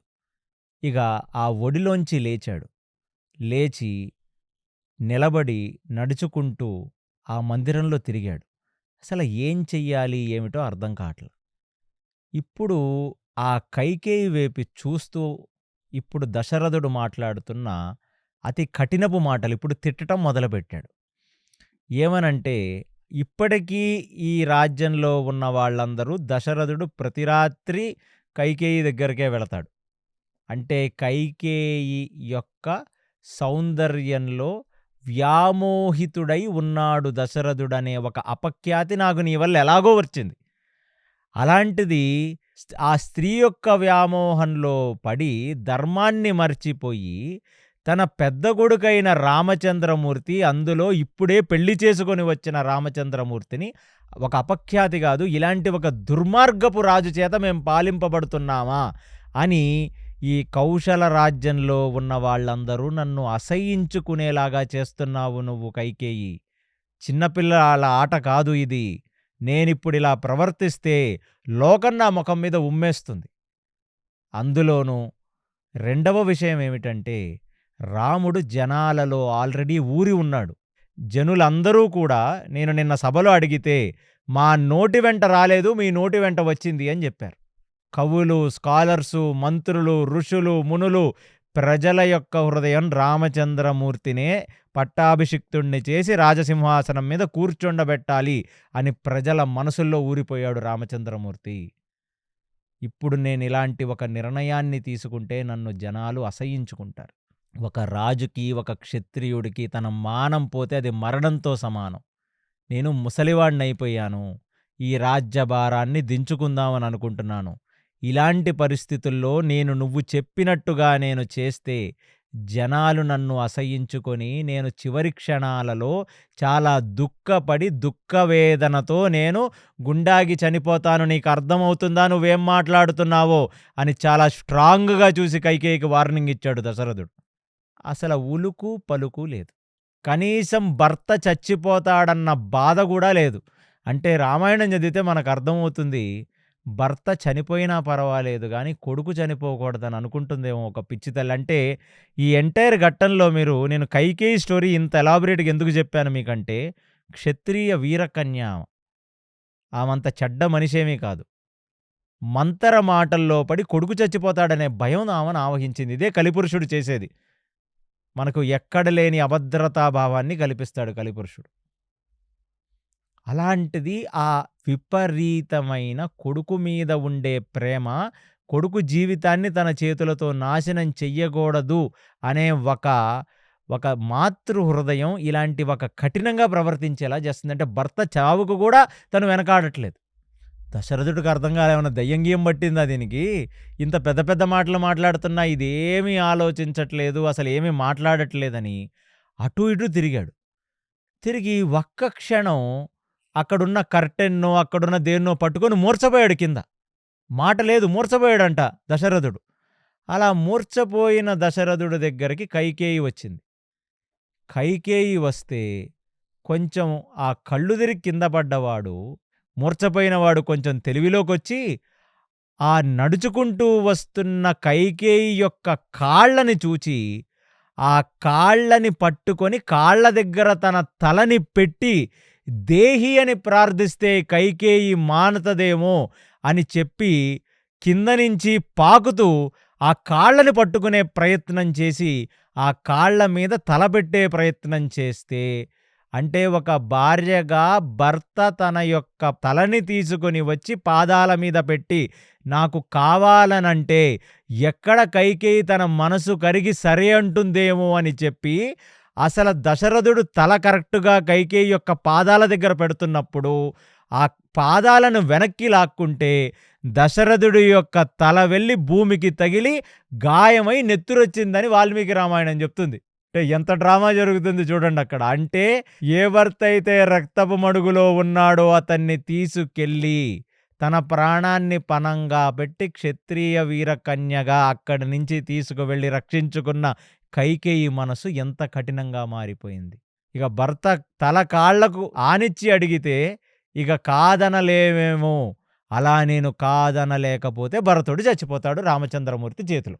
అందుకనే పిచ్చి తల్లి అని ఎందుకు, తల్లిని మాత్రమే పిచ్చి తల్లి అని ఎందుకంటారంటే, కొడుకు విషయంలోకొచ్చేసరికి ఇక లాజిక్కులవి పనిచేయవు, మ్యాజిక్లు కూడా పనిచేయవు. తను ఏదనుకుంటే అదే చేస్తుంది. కొడుకు కోసం ప్రాణాలు ఇచ్చేస్తుందంట ఒక తల్లి.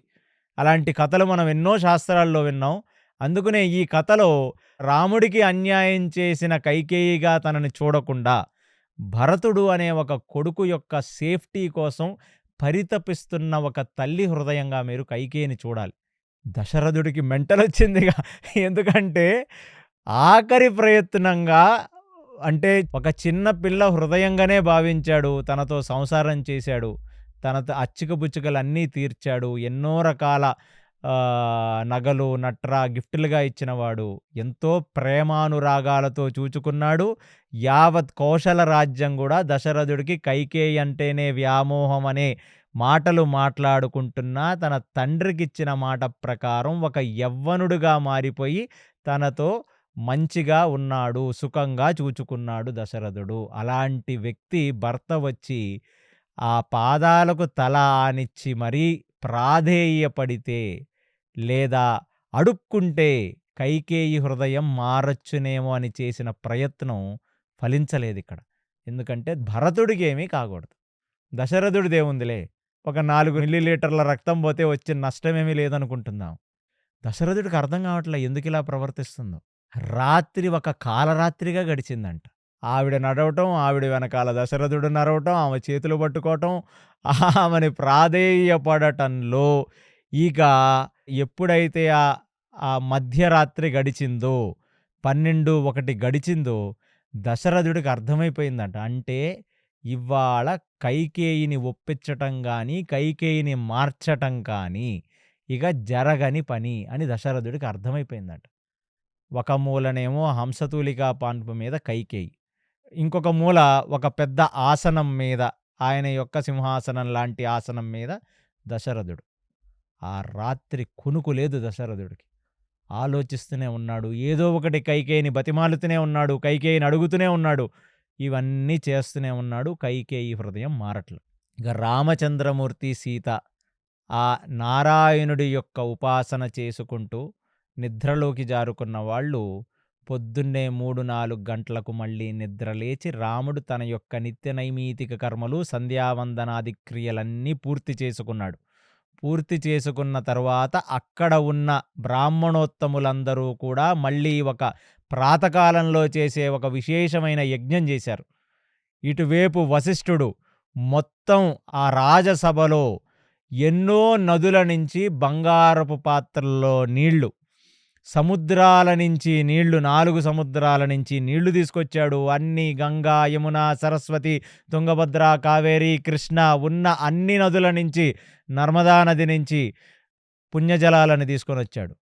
విశేషమైన అన్ని జాతుల ఆవుల నుంచి, అన్ని దేశవాళి జాతుల ఆవుల యొక్క ఘృతం తీసుకొచ్చారు, నెయ్యి తీసుకొని వచ్చారు, ఎన్నో రకాల సంహితలు తీసుకొని వచ్చారు. అక్కడ ఉన్న భటులందరూ వెళ్ళి ఒక పెద్ద గజం, అంటే ఆ రాజ్యంలో ఉన్న అతి పెద్ద గజం, దానికి రకరకాల బంగారు ఆభరణాలన్నీ పెట్టి గజాన్ని మొత్తం డెకరేట్ చేసుకొని వచ్చి గజాన్ని నించోబెట్టారు. ఒక తెల్లటి గుర్రాన్ని తీసుకొని వచ్చి, ఒక తెల్లటి గొడుగు, ఒక తెల్లటి వాహనం, ఒక తెల్లటి గుర్రాలను తీసుకొని వచ్చి పక్కన నించోబెట్టారు. సమస్త శాఖ వేదం వాళ్ళందరూ, సామశాఖ, రిక్షాఖ, యజుశాఖ, శుక్లయజుశాఖ, అథర్వశాఖ, అన్ని శాఖలకు చెందిన బ్రాహ్మణోత్తములందరూ వచ్చి నించున్నారు. మొత్తం అందరూ ఈ రాజ్యంలో ఉన్న ప్రైమ్ పొజిషన్స్లో ఉన్న వాళ్ళందరూ వచ్చి నించున్నారు. దశరథుడు యొక్క 8 మంది మంత్రులు వచ్చి అక్కడ నించున్నారు. మొత్తం వశిష్ఠ, వామదేవ, జాబాలి ఋషులందరూ వచ్చి అక్కడ నించుంటే అప్పుడే ఇక ఆ సూర్యుడి కిరణాలు రాజసభలో పడుతున్నాయంట. ఆ రాజసభలో పడితే రాజుకు తెచ్చిన పులి చర్మం దేదీప్యమానంగా మెరిసిపోతుందంట. ఎందుకంటే ఒక పులి చర్మాన్ని తీసుకొని వచ్చి ఆ పులి చర్మాన్ని కప్పి, ఆ పులి చర్మం మీద ఒక విశేషమైన ఆసనం మీద వేసి, ఆసనం మీద రామచంద్రమూర్తిని కూర్చోబెట్టి జలధారాభిషేకం చేసిన తర్వాత ఈ నెయ్యితో మొత్తం రామచంద్రమూర్తిని, ఆ నేతిని తన యొక్క శరీరం మీద రాసి, ఆ బ్రహ్మరంధ్రం మీద ఆ నేతిని ఉంచి, అక్కడ రకరకాల ద్రవ్యములు, రకరకాల పదార్థములను పెట్టి ఎన్నో వేదమంత్రముల చేత ఆయనకి అభిషేకిస్తుంటే సమస్త దేవతా సన్నిధి ఆ రాజులోకి వస్తుంది. అలాంటిది ఈ పట్టాభిషేక మహోత్సవం అంటే అదొక వైదిక కార్యం. అది ఇలాంటి రాజులో ఒక ఇంద్రుడుంటాడు, ఇలాంటి రాజులో ఒక చంద్రుడుంటాడు, ఇలాంటి రాజులో బృహస్పతి ఉంటాడు, ఇలాంటి రాజులో సాక్షాత్ బ్రహ్మ కూడా నివాసమై ఉంటాడు. అందుకనే రామచంద్రమూర్తి ఉపవాసం చేసుకొని అక్కడ ఏమీ తినకుండా, ముందు రోజు మధ్యాహ్నం నుంచి ఏమీ తినకుండా ఆయన ఉపవాస దీక్షలో ఉన్నాడు అక్కడ. ఇలాంటిది జరుగుతున్నప్పుడు ఎప్పుడైనా ఒక పదార్థం మీద పడి, నెయ్యి మీద పడి, ఆ బంకతో ఎక్కడైనా దురద వస్తే ఆ పట్టాభిషేకం జరుగుతున్న వ్యక్తి తన వేళ్లతో తన శరీరాన్ని కూడా తను గోక్కోకూడదంట. దానికోసం ఒక దుప్పి కొమ్ముని తీసుకొని వచ్చి ఆ రాజు చేతిలో పెడతారు. ఒకవేళ శారీరక స్పర్శ మొట్టమొదట ఆ మనిషికి ఉండకూడదు, ఇంకా శరీరానికి బియాండ్ ఉండాలి ఆయన. కానీ ఇన్ని ద్రవ్యములతో అభిషేకిస్తున్నప్పుడు ఆ చర్మం మీద ఎప్పుడైనా ఒక చిన్న దురద కలిగితే దుప్పి యొక్క కొమ్ముతో గోక్కోవాలి తప్ప తన యొక్క చేతులతో గోక్కోకూడదు. అన్ని అరేంజ్మెంట్లు చేశారు. సూర్యుడి కిరణాలు ఆ పులి చర్మం మీద పడ్డాయి. పులి చర్మం మెరుస్తుంది. జనాలందరూ వెయిట్ చేస్తున్నారు. ఇక రామచంద్రమూర్తి వస్తాడు, ఇంకొక గంటో గంటన్నరలోనూ ఆ పుష్య ముహూర్తం అనేది వస్తుంది, అభిషేకాలు చెయ్యాలి అని. ఆ రోజు ఆ సూర్యకిరణములు కైకేయి దశరథుడు ఉన్న రాజ అంతఃపురంలో పడుతుండగా దశరథుడు ఒక్కసారిగా భూమి మీద కూలిపోయి తన చేతులకు ఎన్నో రకాల ఆభూషణాలుంటే దాంతో భూమిని కొడుతూ, సూర్యా నువ్వు ఇక రావద్దివాళ, ఇవాళ రాత్రి ఉండిపోవాల్సిందే, నువ్వు గాని వచ్చావా ఇక నేను ఉండలేను. ఎందుకంటే సూర్యోదయం జరిగితే ఆ పుష్యముహూర్తం వచ్చేస్తుంది. వచ్చేస్తే ఇతను రాముడికి అభిషేకం చేసి ఆయనకి ఆ పట్టాభిషేక మహోత్సవం చెయ్యాలి. కానీ రాత్రి మొత్తం 12 గంటల నరకం చూశాడండి దశరథుడు ఈ కైకేయితో. అలాంటిది నేను 2 వరాలిచ్చి కైకేయి చేతిలో బానిసగా మారిపోయాను, దయచేసి మా ఈ ఈ వంశాన్ని నిలబెట్టిన సూర్యవంశం అది. అలాంటిది సూర్యుడొస్తుంటే, ఆ సూర్యుడికి ప్రార్థన చేస్తున్నాడంట దశరథుడు. ఇవాళొక్క రోజు దయచేసి నువ్వు రావద్దు. ఎందుకంటే ఈరోజు ఈ సూర్యవంశంలో మన పూర్వీకులు ఎవరెవరైతే ఉన్నారో వాళ్ళందరూ సిగ్గుపడే ఒక రోజు. ఏ దేశానికైతే చక్రవర్తిగా నేను మాటిచ్చానో, ఒక అనుభవజ్ఞుణ్ణి, ఒక శివధనుస్సు విరిచిన వాణ్ణి, ఒక తాటక సంహారం చేసిన వాణ్ణి, ఆ ఋషి మునులు తపస్సు చేసుకుంటే ఒక 6 రాత్రుల పాటు 6 రోజులు 6 రాత్రులు కునుకు లేకుండా ఆ సిద్ధాశ్రమమున జరుగుతున్న యజ్ఞాన్ని కాపాడిన ఒక మహోత్కృష్టమైన వంశంలో పుట్టిన రామచంద్రమూర్తిని పట్టాభిషేకం చేసి మీకు ఇలాంటి ఒక రాజునిస్తానని నేను ఆ జనాల ముందు వాగ్దానం చేశాను. ఆ వాగ్దానం పోయే గడియలు రాబోతున్నాయి. సూర్య, ఇక నేను నీ కళ్ళల్లో కళ్ళు పెట్టి చూడలేను. నా పూర్వీకుల వైభవాన్ని నేను వినలేను. నేను తుష్టుణ్ణైపోయాను. నేనొక మ్లేచ్చుణ్ణైపోయానంటే ఒక అంటరాని వాడిలాగా బ్రతకాల్సిన రోజు వచ్చేసింది. నువ్వు దయచేసి నువ్వివాళ రావద్దని ప్రార్థిస్తున్నాడంట. అంటే ఒక మతిపోయిన ఒక ఉన్మాద స్థితిలోకి దశరథుడు జారుకున్నాడనేటట్టుగా మనకు వాల్మీకి రామాయణం చెప్తుంది. ఇక అక్కడ ఆ సభలో ఏమిటి ఇంకా దశరథుడు రావట్లేదు అని చెప్పి వశిష్ఠుడు సుమంత్రుడిని పిలిచి, గడియలు చాలా దగ్గరకొచ్చేస్తున్నాయి, అందరం వెయిట్ చేస్తున్నాం, సుమంత్ర తక్షణం వెళ్ళి దశరథుడిని తీసుకురావలసినది అని చెప్పాడు. అంతే, ఆ మాట వినడంతో సుమంత్రుడు ఆగమేఘాల మీద అక్కడి నుంచి వెళ్ళిపోయి ఆ దశరథుడి యొక్క అంతఃపురం, కైకేయి యొక్క అంతఃపురం ఎక్కడైతే దశరథుడు ఉన్నాడో అక్కడికి వెళ్ళిపోయాడు. వెళ్ళిపోయినవాడు చూస్తే అక్కడ కూడా దశరథుడు ఇంకా రెడీ అయ్యలేడు. ఎక్కడున్నాడంటే ఇంకా కైకేయి యొక్క రూమ్లోనే ఉన్నాడని చెప్పారు.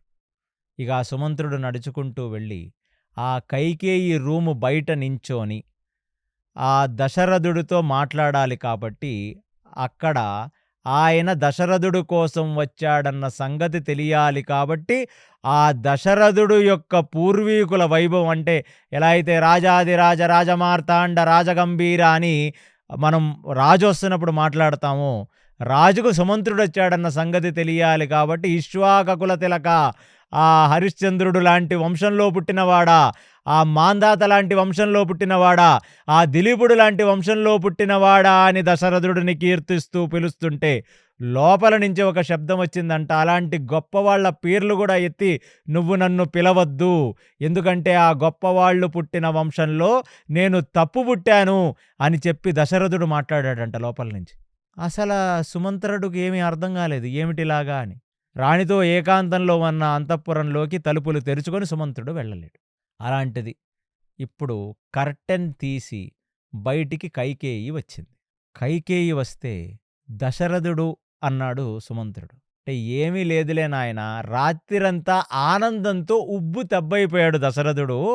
రేపొద్దున్న రామచంద్రమూర్తికి పట్టాభిషేకం చెయ్యాలనే ఆనందంతో అసలు కునికే తీయలేకపోయాడు దశరథుడు. ఆనందంతో నిద్రపట్టలేదు. అందుకు కొంచెం లేట్ అయింది, అందుకే ఇంకా స్నానం అది చెయ్యలేదు.